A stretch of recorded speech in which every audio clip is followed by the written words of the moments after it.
Everyone, आज की class nursery के स्टूडेंट्स के लिए है। इसके पहले के वीडियो में मैंने आपको 1 से 10 तक के नंबर्स को डॉट्स पर लिखने के लिए डॉट्स के पैटर्न को और नंबर्स को लिखना बताया था। तो आज के वीडियो में मैं according to day by day maths की जो राइटिंग प्रैक्टिस होती है वह किस तरह से होती है मैं बताने जा रही हूँ। तो आइए देखते हैं। यहाँ देखिए, मैंने ये जो बॉक्स बनाए हैं ये मान के चलिए कि कॉपी का एक ये पेज है और दूसरा ये पेज है। तो इसके पहले मैं आपको एक बात बताना चाहती हूँ कि जब बच्चा नर्सरी का स्कूल में एडमिशन लेता है तो वह 3 या 4 साल का होता है, बहुत छोटा होता है, तो उसको एडजस्ट होने में कम से कम 1 मंथ लगता है। तो उसमें बच्चे को खेल कूद की एक्टिविटीज़ कराई जाती हैं और ओरल वर्क कराया जाता है। तो ओरल वर्क में क्या होता है, इंग्लिश राइम्स होती हैं और हिंदी राइम्स होती हैं और साथ ही साथ नंबर्स और जो अल्फ़ाबेट्स होते हैं और हिंदी वर्णमाला जो होती है उसकी प्रैक्टिस कराई जाती है। और जब 1 मंथ के बाद बच्चा एडजस्ट हो जाता है स्कूल में तो उसके बाद राइटिंग वर्क स्टार्ट होता है। तो आज के इस वीडियो में मैं जो राइटिंग वर्क शुरू होता है मैथ्स का उसके बारे में बताने जा रही हूँ। तो देखिए,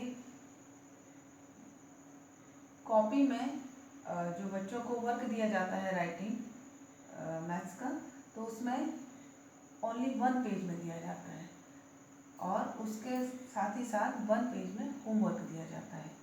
क्योंकि नर्सरी का बच्चा बहुत छोटा होता है तो उसको 1 पेज में ही लिखाना बहुत कठिन होता है। तो ये मान के चलिए कि सबसे पहले तो बच्चे को क्या कराया जाता है, ट्रेस करना कराया जाता है, चाहे वो अल्फ़ाबेट हो, चाहे नंबर्स हो, चाहे वर्ण हो हिंदी का। तो यहाँ देखिए, ये बच्चा मान के चलिए शुरुआती दौर में इस तरह से ट्रेस करेगा, इस तरह से, ये देखिए इस तरह से। इस प्रकार से कम 2 से 4 पेजेस में इस तरह से कराया जाएगा, जिससे कि बच्चे की जो पेंसिल की जो ग्रिप है वह अच्छी होगी। इसके बाद मान के चलिए कि अब बच्चा जब ट्रेस करना सीख चुका होता है तो इसके बाद इस प्रकार से बॉक्स में नंबर दिए जाते हैं। तो यहाँ देखिए ये क्या हो गया, ये 1 लिखिए। इसके बाद मैंने आपको पहले वाले वीडियोस में डॉट का पैटर्न बताया था मैथ्स में नंबर्स को लिखने के लिए। तो ये इस तरह से दिया जाता है, ये देखिए।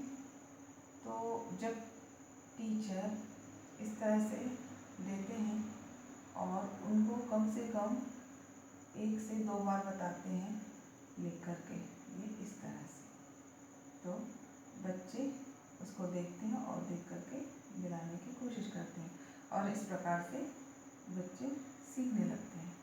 तो इसी प्रकार से आपको क्या करना है, घर में बच्चे की नोटबुक को खोल करके इस तरह से 1 पेज में क्लास वर्क दे देना है, जैसे कि स्कूल में दिया जाता है। तो यह बच्चा कंप्लीट करेगा। यहाँ पर देखिए एक एक बॉक्स छोड़ देना है तो बहुत ही साफ सुथरा वर्क दिखेगा। इसी तरह से आपको होमवर्क में भी देना है, ये एक एक बॉक्स को छोड़कर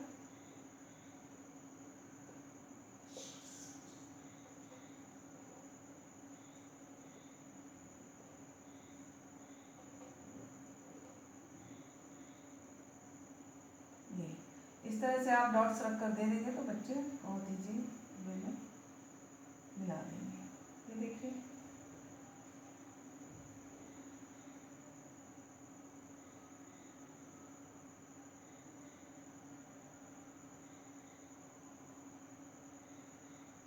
ये तो इसी पैटर्न में आपको अपने बच्चे की प्रैक्टिस कराना है घर में। तो इस प्रैक्टिस को केवल एक ही पेज या 2 पेज में कराने से नहीं हो जाएगी, इसको कम से कम आपको 3 टाइम्स देना है। एक पेज में क्लास वर्क, एक पेज में होमवर्क, फिर एक क्लास वर्क, फिर होमवर्क, फिर क्लास वर्क, फिर होमवर्क। तो इस तरह से जो 1 नंबर की जो प्रैक्टिस है बहुत अच्छे तरीके से हो जाएगी। तो इसको आपको कितने पेजेस में देना है, कम से कम 3 पेजेस में। उसके बाद नेक्स्ट आएगा 2।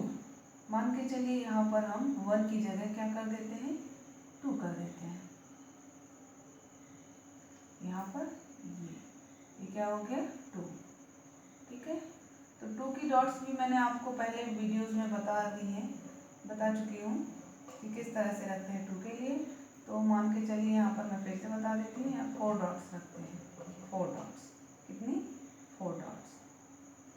तो यहाँ पर 2 बहुत ही अच्छे तरीके से लिख सकते हैं। ये देखिए, मैं आपको डॉट रखकर भी बता रही हूँ जिससे आपको पैटर्न समझ में आ जाए।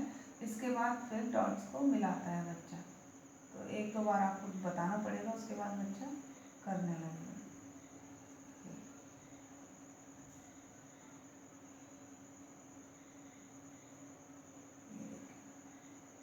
कितने बेहतरीन तरीके से 2 लिख रहा है।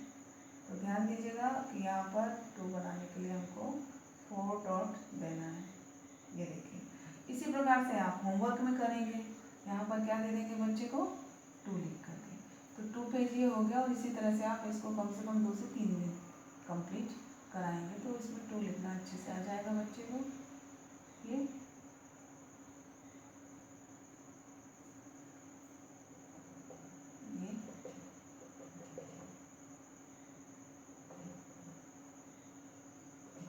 इस प्रकार से, तो ये 2 लिखना आ जाएगा।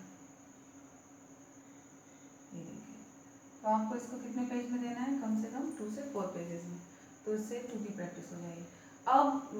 अब इस बात पे गौर कीजिएगा जो मैं बताने जा रही हूँ कि अभी हमने 2 से 4 पेजेस में 1 को प्रैक्टिस कराई बच्चे को, और उसके बाद 2 की प्रैक्टिस कराई। अब जो थर्ड स्टेप होगा उसमें क्या होगा?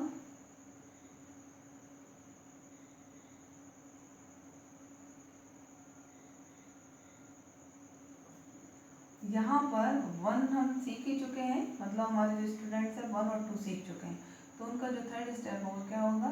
1 हो गया, यहाँ पर 2 हो जाएगा, यहाँ पर भी 2 हो जाएगा।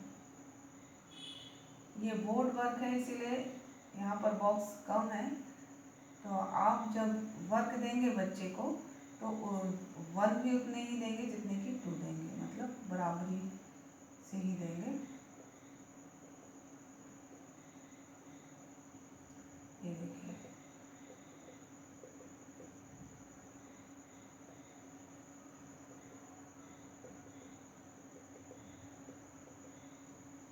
तो यहाँ पर ध्यान देने वाली बात ये है कि पहले हमने क्या सीखा? 1 सीखा, उसके बाद 2 सीखा। अब क्या है, तीसरा दिन जो होगा या जो तीसरा स्टेप होगा उसमें हम 1 और 2 को साथ में लेकर चलेंगे। तो इससे क्या होगा कि हमने 1 और 2 को सीखा, तो 2 अगर हम सीख रहे हैं तो 1 को ना भूल जाए करके हम 1 को भी साथ में लेके चलते हैं। इसी प्रकार से जो नेक्स्ट स्टेप होगा उसमें जब हम 3 सीखेंगे तो 3 के सीखने के जैसे 1 और 2 को हमने अलग अलग सीखा, इसी प्रकार से हम 3 को भी अलग से सीखेंगे, मतलब कम से कम 4 पेजेस में। और उसके बाद का जो स्टेप होगा तो उसमें हम क्या क्या लेंगे साथ में? 1, 2 एंड 3। तो उसमें क्या होगा, पीछे के जो नंबर्स हैं उनकी भी प्रैक्टिस अच्छे से होते जाएगी। तो ये देखिए 1 और 2 हुआ, तो हमने क्या किया? 1 को भी बनाया और 2 को भी बनाया।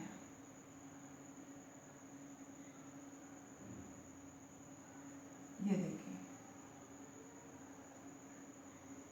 तो ये 1 और 2 की प्रैक्टिस हो गई। इसके बाद हम 3 की प्रैक्टिस करेंगे, और उसके बाद के जो स्टेप होगा उसमें 1 और 2 और 3 की प्रैक्टिस करेंगे। तो वो कैसे करेंगे?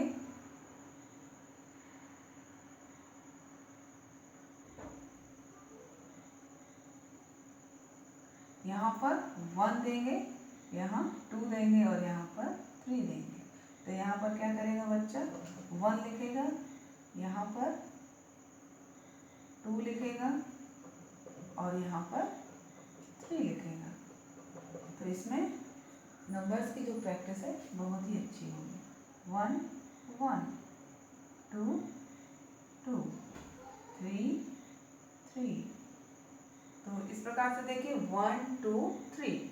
अब इसके नेक्स्ट स्टेप जो होगा उसका क्या होगा? 4 का होगा। तो 4 में क्या करेंगे? पहले हम 4 को लिखेंगे 3 डेज, 3 से 4 पेजेस। उसके बाद फिर जब हम अगला स्टेप होगा तो उसमें 1 2 3 एंड 4 इन चारों नंबर्स को साथ में लेंगे। तो इससे जो पिछले जो नंबर्स होंगे उनकी प्रैक्टिस बहुत ही अच्छी होगी। और हमारा जो स्टूडेंट है वो बहुत ही अच्छे तरीके से नंबर्स की प्रैक्टिस करेगा।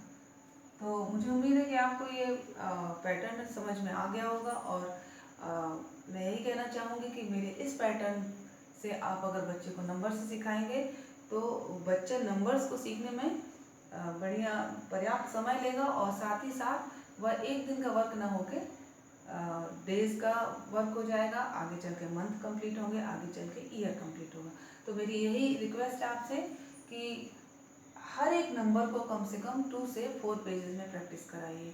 और उसके बाद के स्टेप्स को मैं बता दी हूँ कि पहले 1 नंबर को सिखाइए, फिर 2 नंबर को सिखाइए, फिर 1 2 को लीजिए, उसके बाद 3 को सिखाइए, फिर 1 2 3 को लीजिए, उसके बाद 4 को सिखाइए, और उसके बाद 1 2 3 4 को लीजिए। इस प्रकार से प्रैक्टिस होती जाएगी। तो अगर आपको ये वीडियो अच्छा लगा हो तो प्लीज़ हमारे जो चैनल किड्स एजुकेशन को लाइक और सब्सक्राइब जरूर कीजिएगा, जिससे हम आने वाले वीडियोज को आपके लिए उत्सुकता से